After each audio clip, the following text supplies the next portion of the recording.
ওরা আর আরিশ ধীরে ধীরে পাহাড়ি রাস্তায় হাঁটছে। বালডিসিয়ার ছোট্ট শহরটা যেন কোনো রূপকথার বই থেকে উঠে এসেছে। টালি ছাওয়া লাল ছাদের বাড়িগুলো সারি ধরে দাঁড়িয়ে আছে।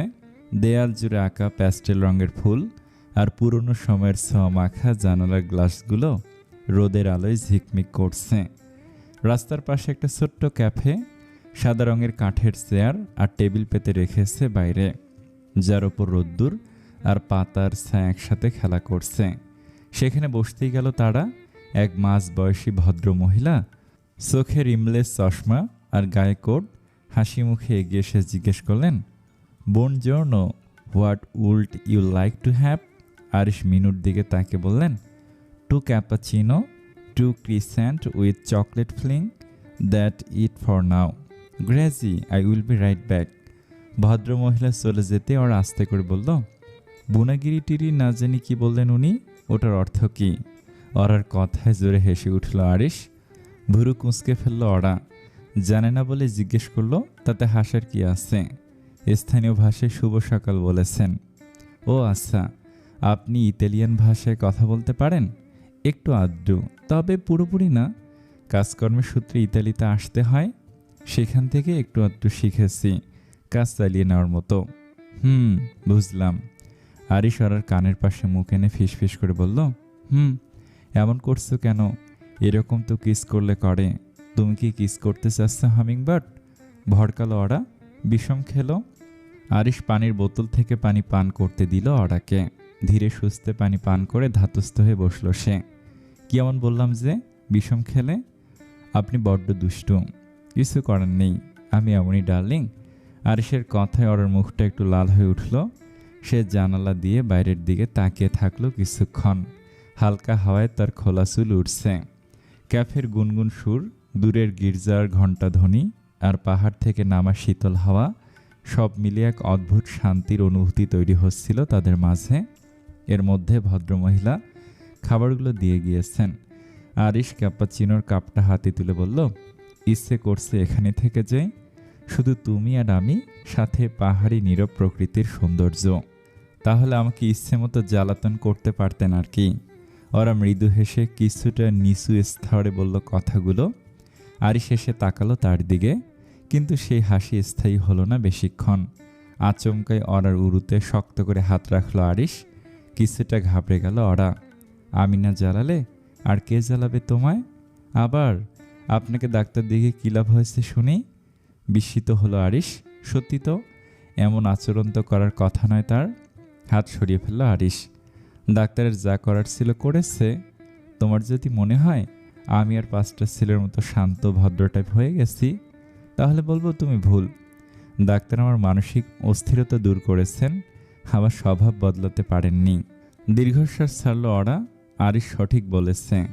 হ্যাঁ, ঠিক বলেছেন। খাওয়া দাওয়া শেষ করুন জলদি, নয়তো খেতে খেতেই সময় গড়িয়ে যাবে। ঘুরবো কখন? তুমিও খাও। খাচ্ছি। খাবার খেতে খেতে পাশের টেবিলে বসা এক বৃদ্ধ দম্পতির হাসির শব্দ তাদের দৃষ্টি আকর্ষণ করল। বৃদ্ধা হাতে 1 কাপ কফি নিয়ে হাসতে হাসতে কিছু বলছিলেন, আর বৃদ্ধ তার হাত ধরেছিলেন। তাদের চোখে ছিল বহু বছরের ভালোবাসা। ওরা চুপচাপ সে দৃশ্য দেখছিল। আরিশ জিজ্ঞেস করলো, কি ভাবছো? ভাবছি ওনাদের মতো বয়স হলে কেমন হবে। 25 বছর পরেও আমরা এমন করে একে অন্যকে ভালোবাসতে পারবো তো? আরিশ মুচকি হেসে বলল, তেজরিন খান আরিশের শেষ নিঃশ্বাস যতক্ষণ চলবে ততক্ষণ এই ভালোবাসা চলতে থাকবে। 25 কিংবা 50 এটা বলা যাচ্ছে না, বুঝলে? ওরা কোনো কথা বলল না, শুধু হাত বাড়িয়ে আরিশের হাতে হাত রাখল।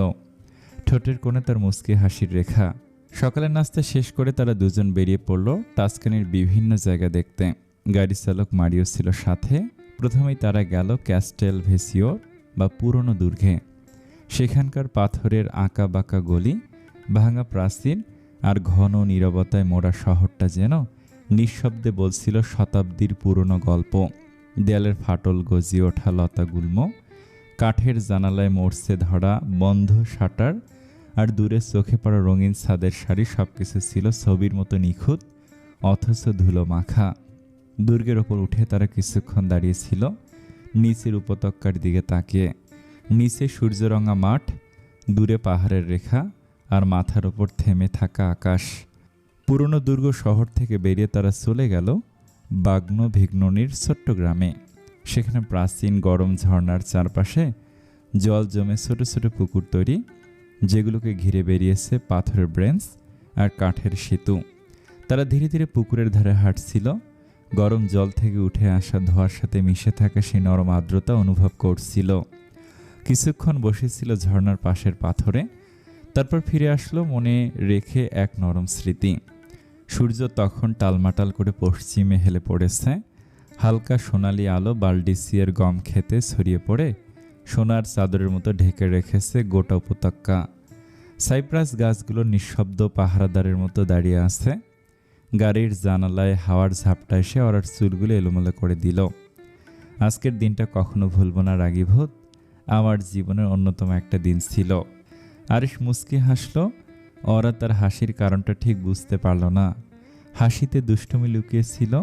আরিশ খুব আস্তে করে ওরা শাড়ি ভেদ করে উন্মুক্ত কোমরে হাত রেখে তাকে কোলের ওপর বসালো।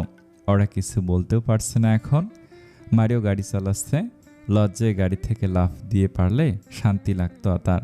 মারিও গাড়ি চালাচ্ছে, লজ্জায় গাড়ি থেকে লাফ দিতে পারলে শান্তি লাগতো ওরার। আরিশ ওরার কোমরে দু হাত রেখে নাকের সাথে নাক ছুঁয়ে ফিসফিস করে বলল, তোমার মুখে রাগীভূত নামটা শুনলে আমি সিডিউস হয়ে যাই পাখি। কেমন আদুরে একটা ডাক।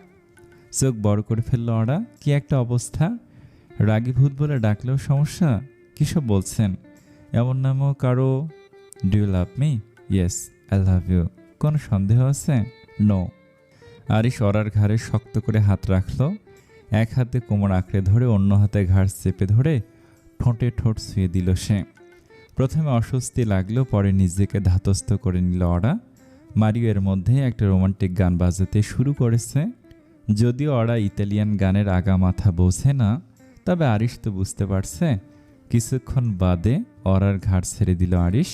ওরা নিচু স্তরে বলল, মনে হচ্ছিল আরেকটু হলে ঘাড় মোটকে দিবেন।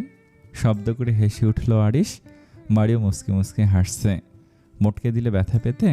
এত কেয়ার কেন? আমি কি তোমার কেয়ার করি না? ওরা ইচ্ছে করলো বলতে, হ্যাঁ, মারাত্মক কেয়ারিং হাজব্যান্ড আপনি। এতটাই কেয়ারিং যে শরীর অজস্র দাগে ভরপুর হয়ে আছে।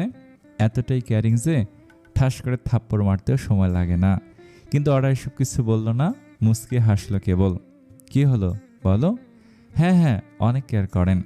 খুশিতে গদগদ হয়ে বউয়ের কপালে ঠোঁট ছুঁয়ে দিল সে। কোল থেকে নামিয়ে সিটে বসে নিজের বুকে মাথা ঠেকে রাখলো অর্ডার। বাসায় গিয়ে এই বিষয়ে বিস্তারিত আলোচনা করব। কোন বিষয়? আরও কেয়ার করার বিষয়, যাতে ভবিষ্যতে তুমি গর্ব করে বলতে পারো তোমার হাজব্যান্ড বেস্ট কেয়ারিং হাজব্যান্ড। আচ্ছা। ঠোঁটের কোণে হাসি আর প্রশস্ত হলো আরিশের। ওরা চুপ করে রইল। ক্লান্ত লাগছে শরীর। সারাদিন অনেক দৌড়ঝাঁপ গেছে। এখন এই পাগলের তালে তাল না মেলালে সমস্যা হতে পারে ভেবেই অর্ডার এই নীরবতা। চাচি, আপনি আসলেন কেন? আমাকে ডাক দিতেন, কিছু দরকার হলে দিয়ে আসতাম রুমে। দুপুরে রান্নাবান্না শেষ করে সবে হাত মুখ ধুয়ে দাঁড়ালো তামান্না। এর মধ্যেই রান্নাঘরে তাসলিমা খাতুন এলেন। সাবিহার সাথে কথা বলছিলেন তিনি। সবকিছু শুনে তালহার সাথে তামান্নার বিয়েটা মানার জন্য খুব করে বলল সে। সাবিহার জোরাজুরি আর তালহার খুশির কথা ভেবে হলেও তাসলিমার মন গলেছে অবশেষে। কিছু লাগবে না, এদিকে এসো মেয়ে। তামান্না ধীর পায়ে তাসলিমার সামনে গিয়ে দাঁড়ালো। এর মধ্যে কলিং বেলের শব্দ ভেসে এলো। তালহা ফিরেছে। দুপুরবেলা সে ছাড়া আর কেউ আসার কথা নয়। তামান্না তাসলিমার দিকে তাকিয়ে আসছে, আগে দরজা খুলে দিয়ে আসবে কিনা সেজন্য। যাও, দরজা খুলে দিয়ে আসো, তারপর কথা শুনে যেও। ঠিক আছে চাচি। তামান্না রান্নাঘর থেকে বেরিয়ে এক দৌড়ে ড্রয়িং রুমে উপস্থিত হলো। তাড়াতাড়ি দরজা খুলে ফেলল। দরজা খুলতে তালহার হাতে কতগুলো বেলি ফুলের মালা দেখতে পেল সে। এই যে মিস তামান্না ভাটিয়া, এত হন্তদন্ত হয়ে ছুটে এলেন কেন? তালহা হাসি হাসি মুখে বাসার ভেতরে প্রবেশ করল। তামান্না দরজা আটকে দিয়ে কণ্ঠে নিচু করে বলল, চাচি এসেছেন রান্নাঘরে আমার সাথে কথা বলতে। আপনি ঘরে যান এখন, এসব পরে দিবেন। মা এসেছেন কথা বলতে? হ্যাঁ। ওকে যাও, দেখো কি বলে। দেখো আবার হবু শাশুড়ির সাথে ঝগড়া বাঁধিয়ে বসো না। কিছুটা মজা করেই বলল তালহা। তামান্না ভেংসি কেটে রান্নাঘরের দিকে এগোলো। তাসলিমা খাতুন আগের জায়গায় দাঁড়িয়ে আছেন। তামান্নাকে দেখে সামনে এগিয়ে এলেন কিছুটা। জি বলুন, আরিশ দেশে ফিরলে তোমাদের বিয়ের বিষয়ে কথা বলবো। তোমার কোনো আপত্তি নেই তো? মানে এত জলদি বিয়েতে কোনো সমস্যা? তামান্না যেন নিজের কানকে বিশ্বাস করতে পারল না, অস্ফুটে স্বরে শুধালো, কি? যা শুনছো সেটাই বলছি। লজ্জায় কিছুটা মাথা নিচু করে ফেলল সে। বলল, আপনারা যা বলবেন তাই হবে, আমার কোনো আপত্তি নেই চাচি। বেশ, তাহলে লজ্জা পাওয়া বাদ দাও, গোসল সেরে আসছি, এখন থেকে শাশুড়িকে যত্ন করা শুরু করো। তাসলিমা খাতুন কথাগুলো বলেই রান্নাঘর থেকে বেরিয়ে গেলেন। তামান্না হাসবে নাকি কাঁদবে বুঝতে পারছে না। এমন শাশুড়ি পাওয়া সৌভাগ্যের নাকি দুর্ভাগ্যের বলা মুশকিল। তাসলিমা খাতুন চলে যেতেই তালহা এসে ঢুকল রান্নাঘরে। তামান্না তখনও ভাবনার জগতে বিভোর ছিল বলে তালহার আগমন টের পায়নি। এই তামু, মা কি বললেন? বিয়ের কথা বললেন।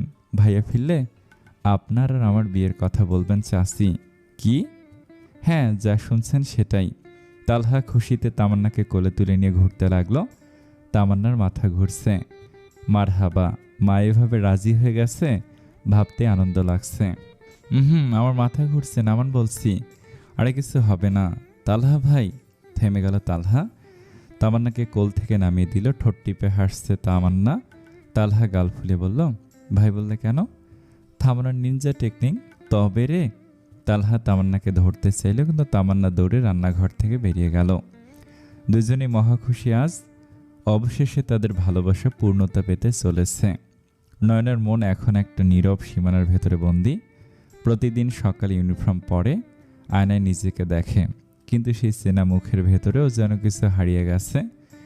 স্কুল যেতে যেতে প্রতিটি মোড়, প্রতিটি দেয়াল, প্রতিটি ক্লাসরুম, সবখানে পলাশের উপস্থিতি খুঁজে বেড়ায় সে। ক্লাসে বসে জানালার বাইরে তাকিয়ে থাকে। মনে পড়ে ঠিক এই ব্রেঞ্চে একদিন পলাশ পাশের ক্লাস থেকে এসে বসেছিল একটু সময়ের জন্য। বারান্দায় দাঁড়ালেই মনে পড়ে সেখানে দাঁড়িয়ে পলাশ একবার মুচকি হেসে বলেছিল, নানা কিছু বলেনি সেদিন, শুধু হেসেছিল নরম করে। এখন সেই শব্দহীন ভালোবাসা প্রতিদিন তাকে ভেতর থেকে একটু একটু করে খেয়ে ফেলছে। পলাশ চলে যাওয়ার পর স্কুলের প্রতিটা দিন যেন শুধুই সময় গুনে যাওয়া। বন্ধুদের হাসির মধ্যে, পড়ার চাপে, টিফিনের ভিড়েও নয়না একা হয়ে গেছে। ক্লাসরুমের জানালার বসে আকাশ দেখে সে ভাবে, এই আকাশের নিচেই তো পলাশ আছে কোথাও না কোথাও। আর 2 বছর পর সে আকাশের তলায় আবার দেখা হবে। কিন্তু ততদিন প্রতিটি দিন যেন দীর্ঘশ্বাসে লেখা চিঠি হয়ে জমা হয় নয়নার মনের ডায়েরিতে। কথার অপ্রকাশিত অনুভূতিগুলো তাকে নীরব করে দেয়। আর সেই নীরবতা এখন তার সবচেয়ে বড় সঙ্গী। কিরে নয়না, আজকাল এত অন্যমনস্ক হয়ে থাকিস কেন? হাসিবের প্রশ্নে নড়েচড়ে বসে নয়না। সাথে যোগ দেয় উর্মি। হ্যাঁ রে, ইদানিং নয়না কেমন চুপচাপ হয়ে গেছিস। কি হয়েছে রে তোর? কই, আমার কিছু হয়নি তো। ইস, বললে হলো। উর্মি বলল। ইলমা পাশ থেকে বলে, নয়না মনে হয় পলাশ ভাইকে মিস করে। চমকালো নয়না। যদিও পলাশ যে নয়নাকে পছন্দ করে এটা গোটা ক্লাসে সবাই জানে, কিন্তু ওদের মধ্যে কোনো সম্পর্ক গড়ে ওঠেনি। তবু এমন মজা কেন করবে ইলমা? এসব কি বলছিস ইলমা? আমি কেন ওনাকে মিস করব? কিছুটা গম্ভীর কণ্ঠে বলল নয়না। সবাই চুপ হয়ে গেল, বিশেষ করে ইলমা। নয়নার মন মানসিকতা খারাপ না থাকলে সে কখনোই বন্ধুদের সাথে এমন আচরণ করে না। আচ্ছা সরি, মজা করেছি। চল চল, টিফিনের টাইম হয়ে গেছে, আজ সবাই একসাথে ঝালমুড়ি খাবো। ইলমা বসা থেকে উঠে দাঁড়ালো। বাকিরা উঠে দাঁড়িয়েছে, নয়না এখনো বসে। উর্মি নয়নার হাত ধরে টেনে দাঁড় করিয়ে বলল, চল না নয়না, একসাথে খাবো। মুচকি হাসলো নয়না। সাথে সাথে সবার ঠোঁটের কোণে হাসি ফুটল। 4 জন একসাথে ক্লাসরুম থেকে বেরিয়ে মাঠের দিকে এগোলো। মাঠের উত্তর দিকের কৃষ্ণচূড়া গাছের নিচে ঝালমুড়ি মামা বসেন প্রতিদিন। You are looking so hot hummingbird. আরিশের আমার মন্তব্যে নিজের দিকে একবার দেখে নিল ওরা। হট লাগার মতো কিছু দেখতে পেল না সে। তার পরনে ছিল হালকা অফ হোয়াইট লিলেন মেস্কি ড্রেস, কোমরের কাছে একচেটিয়া বেল্ট দিয়ে বাঁধা, ভেতরে ধূসর রঙার ট্যাঙ্ক টপ আর হালকা গলার অলংকার। চুলগুলো একপাশে নামিয়ে রেখেছে, একটু ভেজা এখনও, গোসল করে মাত্রই বের হয়েছে সে। আনার সামনে থেকে উঠে গিয়ে বিছানায় গিয়ে বসলো ওরা। আপনার নজর ঠিক করুন। আরিশ সোজা হয়ে বসে আছে, দৃষ্টি তার ওরার দিকে। তার পরনে কালো টি শার্ট, যার গলা একটু খোলা, আর হালকা বাদামি কট প্যান্ট। আমার নজর যথেষ্ট ঠিক আছে বলে এখনো বলিনি ট্যাঙ্ক টপের নিচে যা দেখা যাচ্ছে ওটা জানিয়ে দিচ্ছে তুমি কতটা ভয়ঙ্কর সুন্দর। চমকালো ওরা। লোকটা তো পাজি কেন? কিছুটা লজ্জা পেল ওরা। বলতে আর বাকি রেখেছ কি? উপস, সরি হামিংবার্ড, কি করব বলো? চোখ থাকলে দেখা যাবে স্বাভাবিক। আরিশ ওরাকে জড়িয়ে ধরে থুতনিতে চুমু খেলো। ওরা আরিশের কোলে মাথা রাখলো। এসব রাখুন, দেশে ফিরবো কবে? কবে যেতে চাও? আগামীকাল। শিওর? সবাইকে মিস করছি। আরিশ ওরা ঠোঁটে মৃদু কামড় বসালো। বিস্ময়ে বড় বড় চোখ করে তাকিয়ে রইল ওরা। এই লোক কি ভ্যাম্পায়ারের বংশধর? এভাবে হুটহাট কামড় বসায় কেন সে? ওকে, আগামীকাল সকালে ফ্লাইট। হ্যাপি? ওরা ঠোঁটের কোনো হাসি ফুটলো, জড়িয়ে ধরলো আরিশকে। হ্যাঁ,